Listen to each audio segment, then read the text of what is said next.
பேராசை பெரும் நஷ்டம். கந்தசாமி என்ற ஒரு ஏழை தன் மனைவியுடன் சிறு குடிசை ஒன்றில் வாழ்ந்து வந்தான். வயதாகி விட்டதால் வேலைக்கும் செல்ல முடியாது போகவே தங்களிடம் இருந்த பொருட்களை விற்று சாப்பிட வேண்டி ஏற்பட்டது.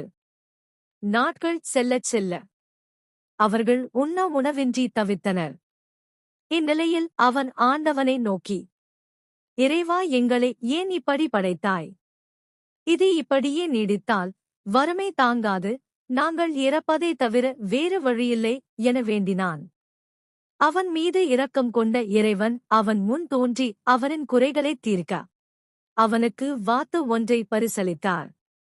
அந்த வாத்து தினம் ஒரு தங்க முட்டையிடும் என்றும் அதை விற்று அன்றாடம் குடும்பத்திற்கு தேவையானவற்றை வாங்கி வாழ்நாளை சந்தோஷமாக கழிக்கலாம் என்றும் கூறி மறைந்தார்.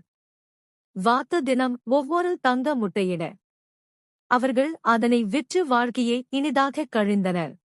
ஒரு நாள் கந்தசாமியின் மனைவி தன் கணவனிடம் சென்று, தினம் தினம் இந்த வாத்து ஒவ்வொரு பொன் முட்டையே இடுகின்றது, இப்படியே இருந்தால் நாம் எப்படி பெரிய பணக்காரர் ஆவது என்று சொல்லி, இந்த வாத்தின் வயிற்றில் இருக்கும் எல்லா முட்டைகளையும் நாம் எடுத்தால் அதை விற்று பெரிய பணக்காரர் ஆகிவிடலாம் என்று ஒரு உபாயம் சொன்னாள்.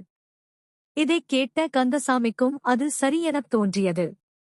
உடனே கந்தசாமி அந்த வாத்தை பிடித்து வாத்தின் வயிற்றில் இருக்கும் எல்லா முட்டைகளையும் எடுக்க வாத்தை கொன்று அதன் வயிற்றைக் கிழித்தான்.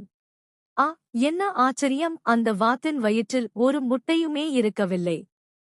அதன் வயிறில் மற்றைய வாத்துகள் போல் வெறும் குடலே இருந்தது கண்டு ஏங்கினர். தினம் ஒரு தங்க முட்டையிட்ட வாத்து இறந்துவிட்டதால் வறுமை அவர்களை மீண்டும் சூழ்ந்து கொண்டது. தங்கள் பேராசையே பெரும் தரித்திரத்தை தந்தது என மனம் வருந்தி ஏழ்மையாகவே வாழ்ந்து உண்ண உணவின்றி இறந்தனர். ஆசை அளவுக்கு மிஞ்சினா அது பேராசை. பேராசை பெரு நஷ்டத்தையும் கஷ்டத்தையும் தரும்.